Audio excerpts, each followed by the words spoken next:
नमस्कार दोस्तों। आज 2 अक्टूबर है और हम इकट्ठे हुए हैं गांधी जी और शास्त्री जी को याद करने के लिए।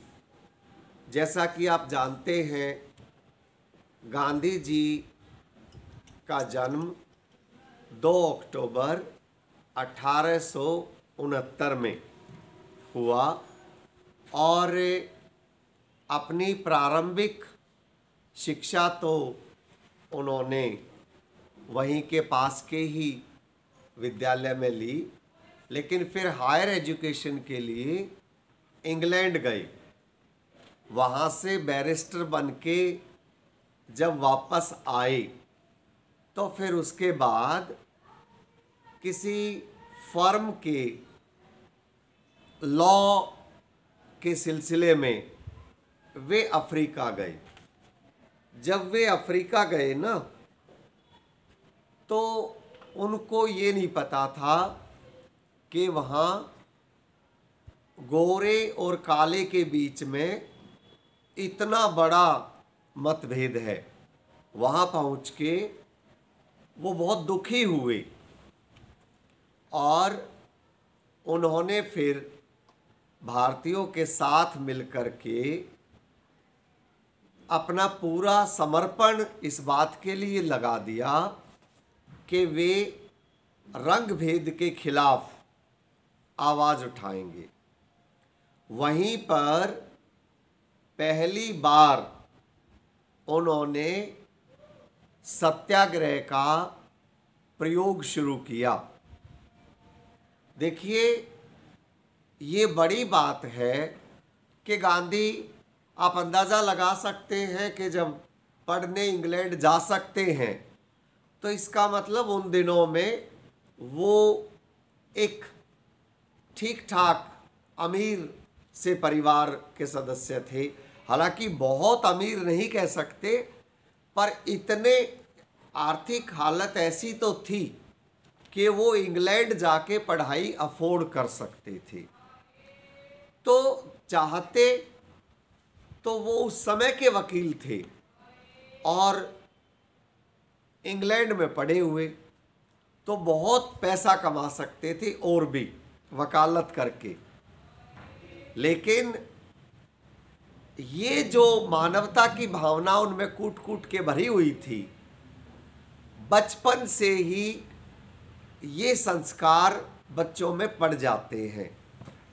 जाने में या अनजाने में गांधी जी में भी ये संस्कार उनकी माता जी से पड़े। ये उनको अनुभव तो बाद में हुआ, लेकिन देखिए, बैरिस्टर बनने के बाद भी वे उस दिशा में आगे नहीं बढ़े। आजकल आप देखते होंगे कि एक वकील कितने कितने पैसे कमाते हैं, नहीं देखते। जितना बड़ा वकील उतने ही ज़्यादा फीस और उतने ज़्यादा झूठे केस लड़ना। लेकिन गांधी का जीवन जीना बहुत बड़ी बात है। इसीलिए तो लोग कहते हैं कि सदियों में ही कोई एक गांधी पैदा होते हैं, और इसीलिए तो बाद में लोगों ने उनको भारत आने पर महात्मा कहना शुरू किया। 1900, वैसे तो उनका कई बार भारत बीच में आना जाना लगा रहा, लेकिन 1914 में उन्होंने निर्णय किया कि अब वो अफ्रीका छोड़ देंगे और भारत में अब अपना समय देंगे, भारत की आज़ादी की लड़ाई में जुड़ेंगे। जनवरी 1915 में वे भारत पहुंचे और आने के बाद सीधे आज़ादी की लड़ाई में नहीं शामिल हुए, क्योंकि उनके राजनीतिक गुरु गोपाल कृष्ण गोखले ने उनसे कहा कि अगर इस लड़ाई को सही रूप से जन जन तक पहुंचाना है तो पहले पूरे भारत का भ्रमण कीजिए, पूरे भारत को समझिए। आप इंग्लैंड में पढ़े, दक्षिण अफ्रीका में आपने अब तक की लड़ाई लड़ी, उसको आधार बनाकर भारत की लड़ाई में शामिल होना मुश्किल होगा। उन्होंने गोपाल कृष्ण गोखले की बात मानी। वे उन दिनों बाल गंगाधर तिलक जैसे बड़े नेता से भी मिले।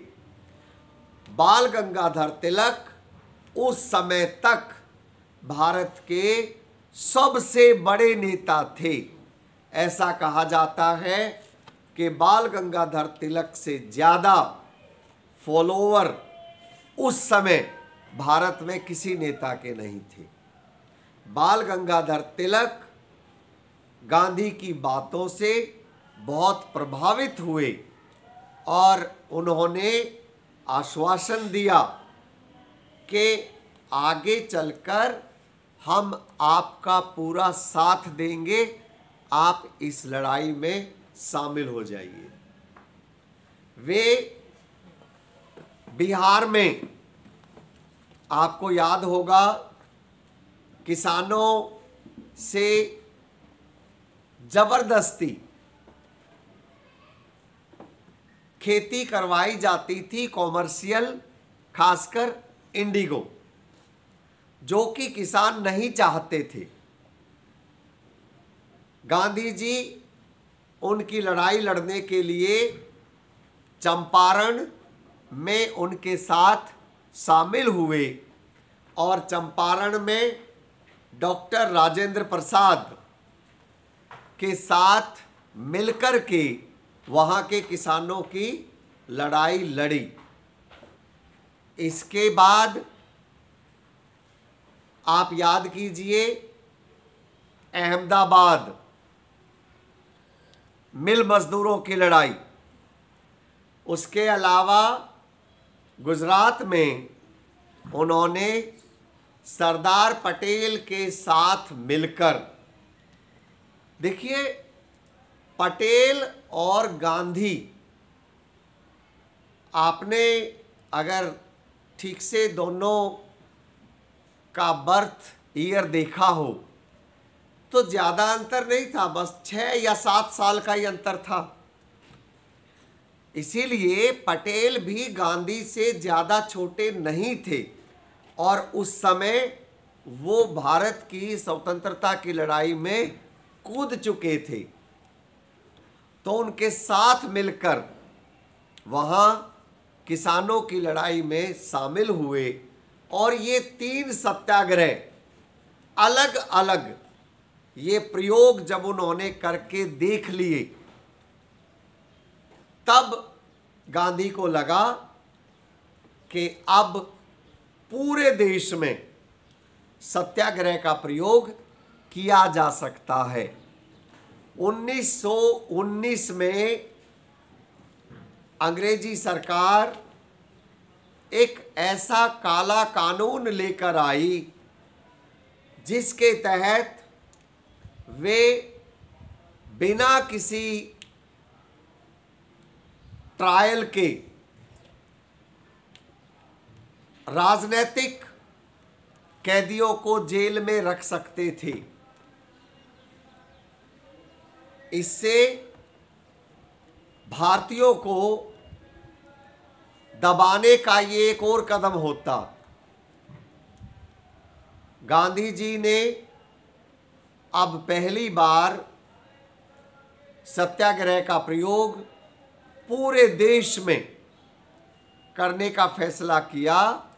केवल यही नहीं, आपको याद होगा पहला वर्ल्ड वॉर,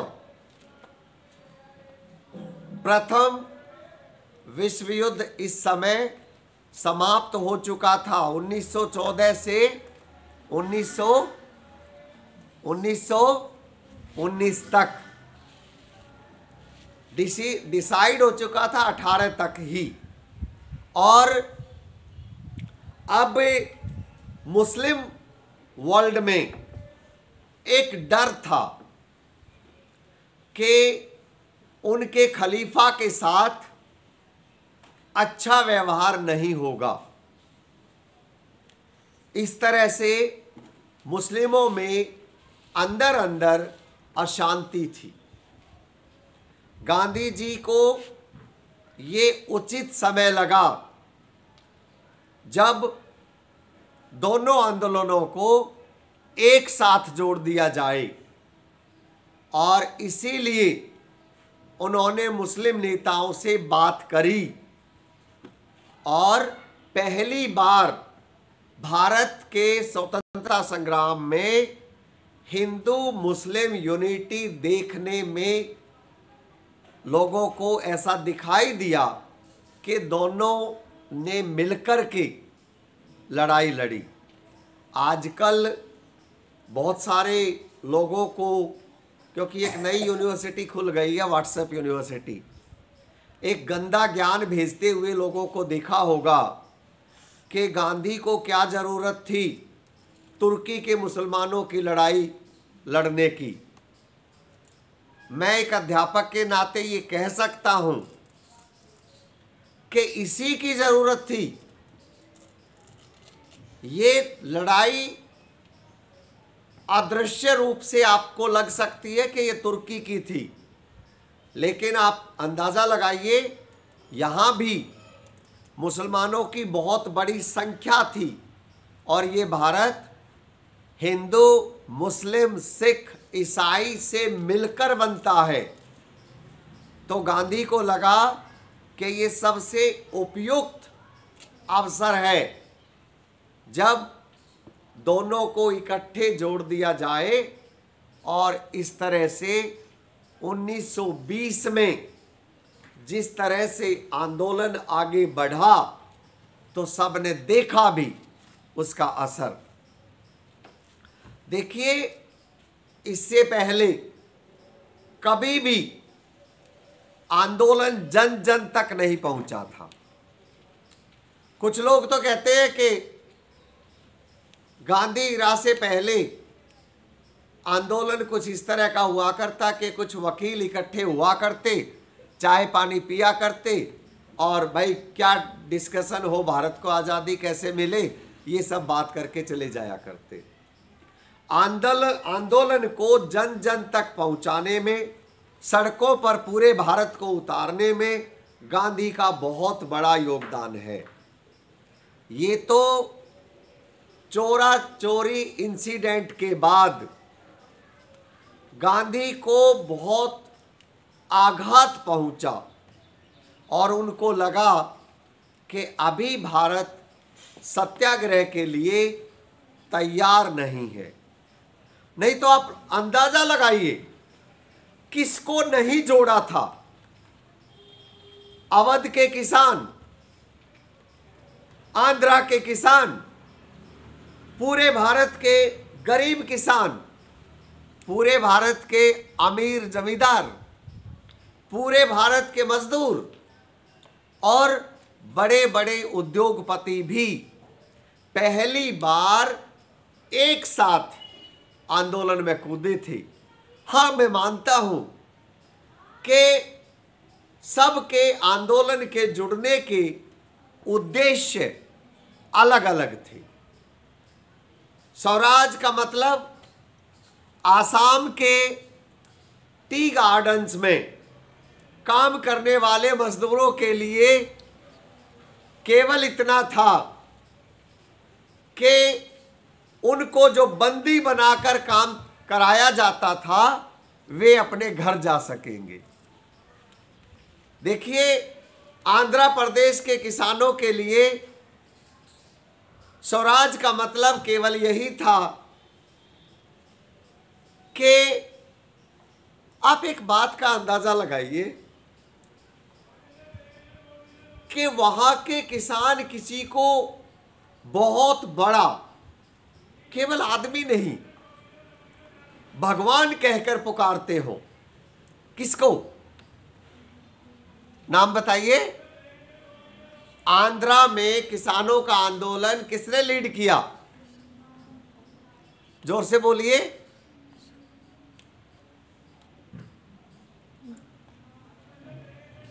बाबा रामचंद्र तो अवध में थे।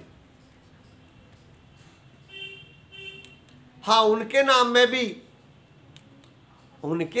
भी राम आता है। हाँ, उनके नाम में दोनों ही आते हैं, सीताराम।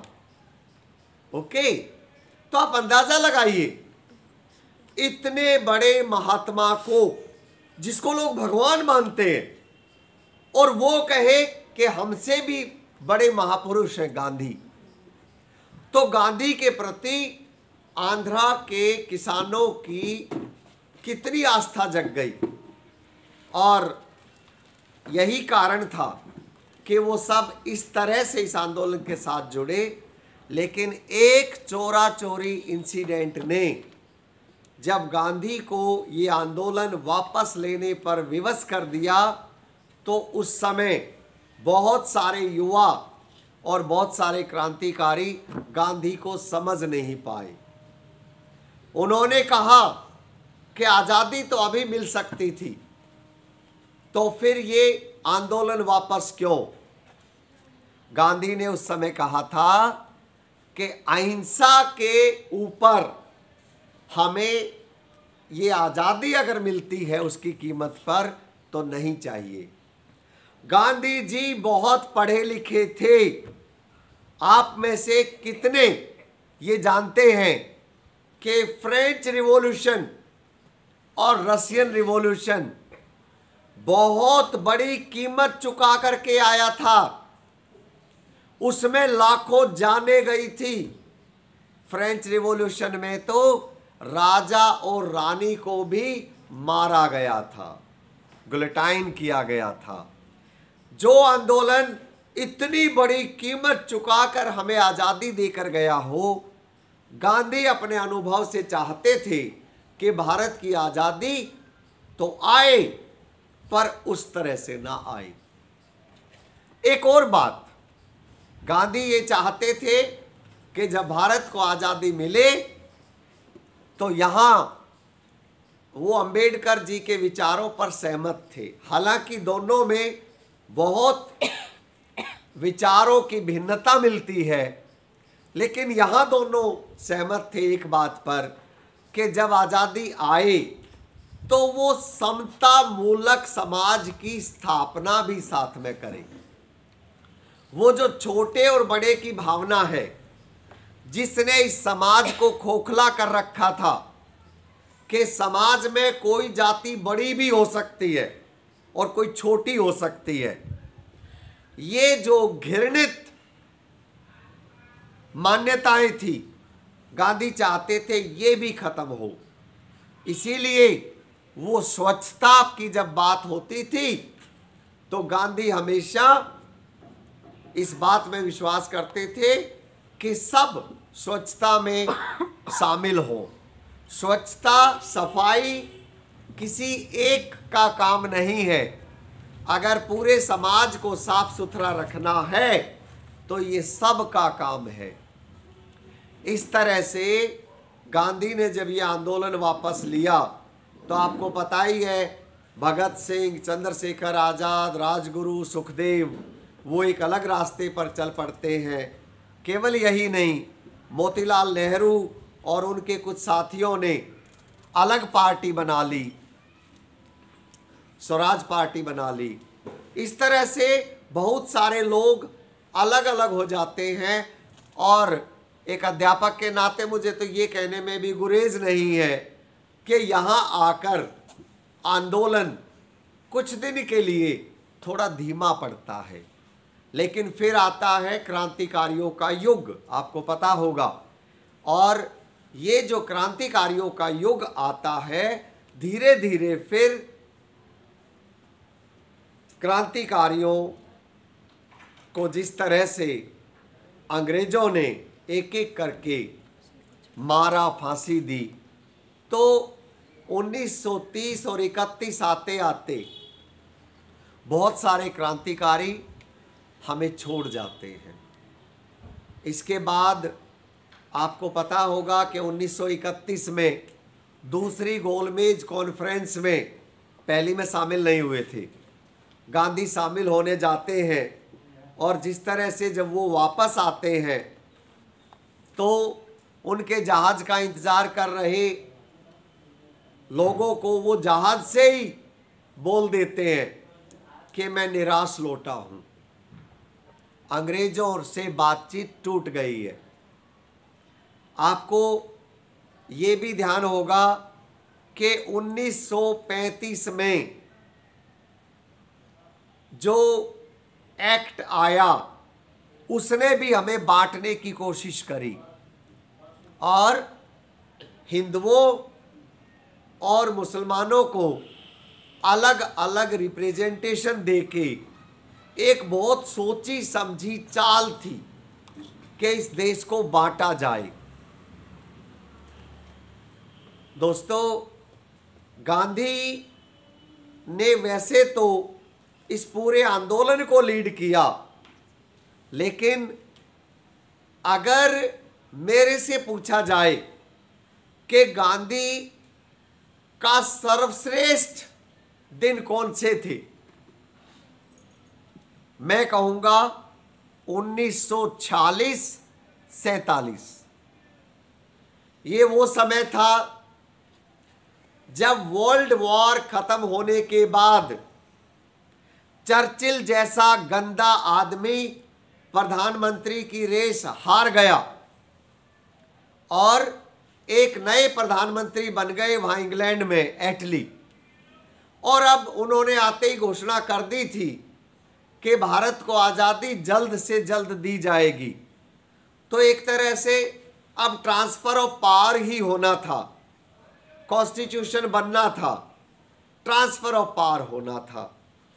लेकिन गांधी की दृढ़ता देखिए कि इस समय वो अब निर्णय कर लेते हैं कि अब ना तो मुझे कांग्रेस का सदस्य रहना है।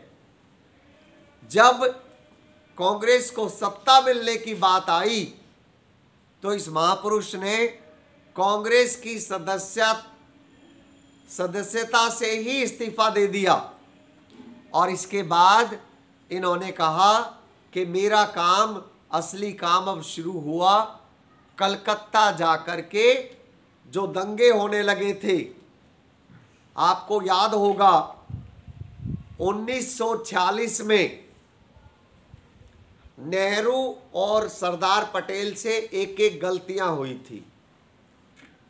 नेहरू ने बॉम्बे में ये बोल दिया था कि हालांकि हम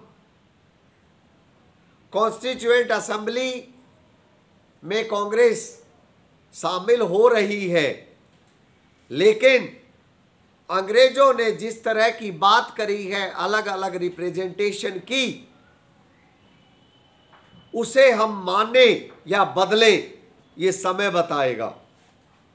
देखिए, होना तो यही था, लेकिन यहां दिखता है कि कई जगह पर नेहरू थोड़े उतावले हो जाते थे।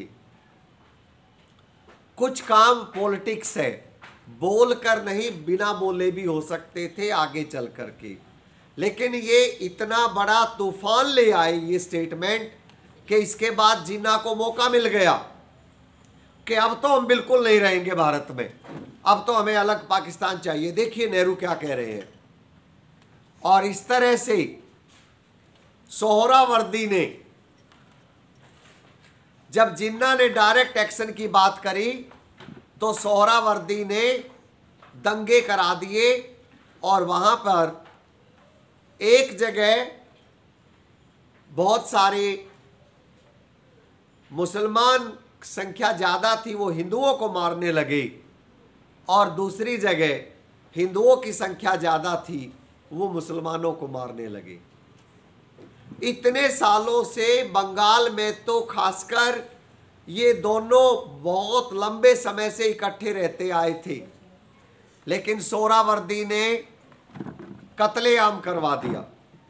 इस समय गांधी वहां जाते हैं जब सब मर रहे थे और सब ने ये कहा कि आप वहां मत जाइए, तो उसने कहा मैं जिंदा रह के भी क्या करूंगा जब लाखों मर जाएंगे। जब सब दिल्ली की तरफ मुंह कर रहे थे, उस समय गांधी जाते हैं और वो कहते हैं कि जहां हिंदुओं को मारा जा रहा है मैं वहां जा रहा हूं, नोआखाली।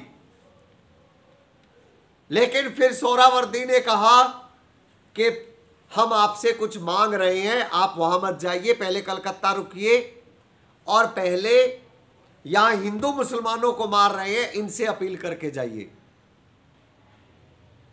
तब गांधी ने कहा कि मैं ये करने को तैयार हूं, लेकिन सोहरावर्दी आपको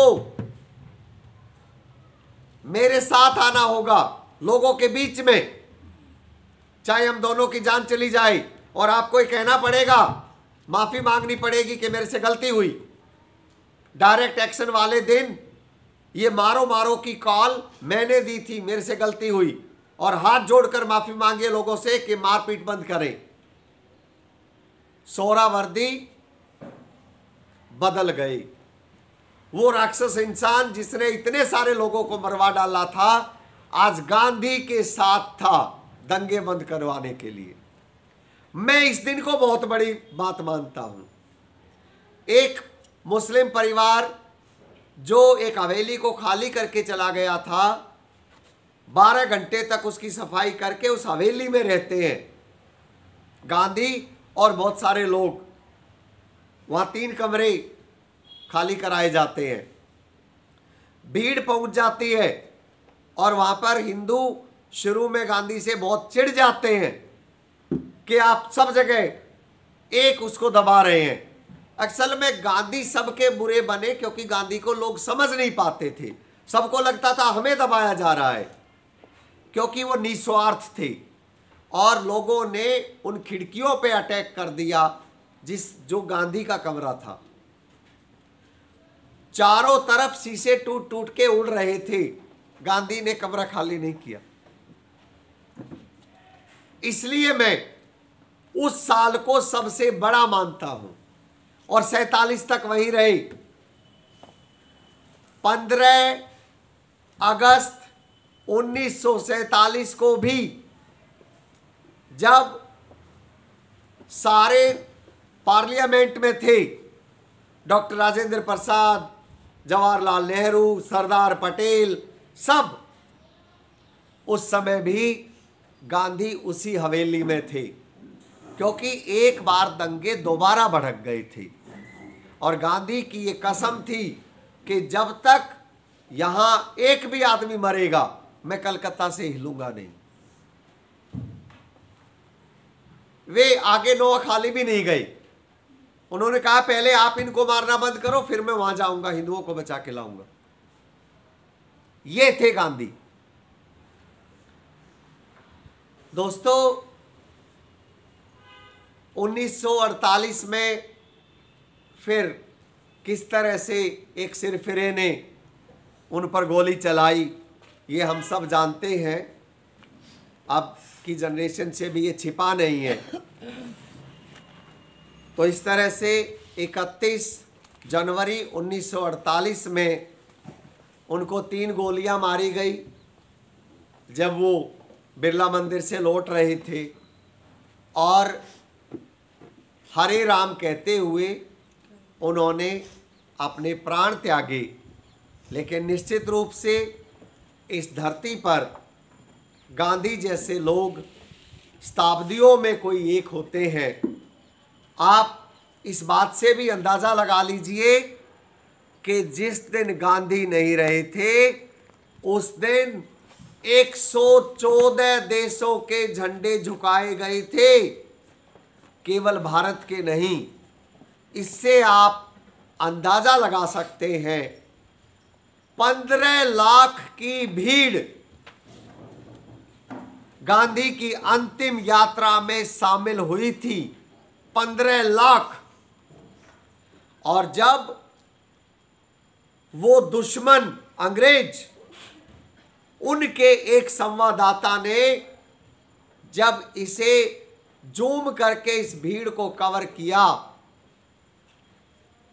तो बाद में वो हैरानी व्यक्त करते हैं कि हमें बाद में समझ आया कि आज मेरे कैमरे ने धरती पर आज तक किसी भी व्यक्ति के अंतिम संस्कार में शामिल होने वाली सबसे बड़ी भीड़ को रिकॉर्ड कर लिया है। ये थे गांधी। पढ़िए और हमेशा उनके बताए गए रास्ते पर चलने की कोशिश कीजिए। हरे राम।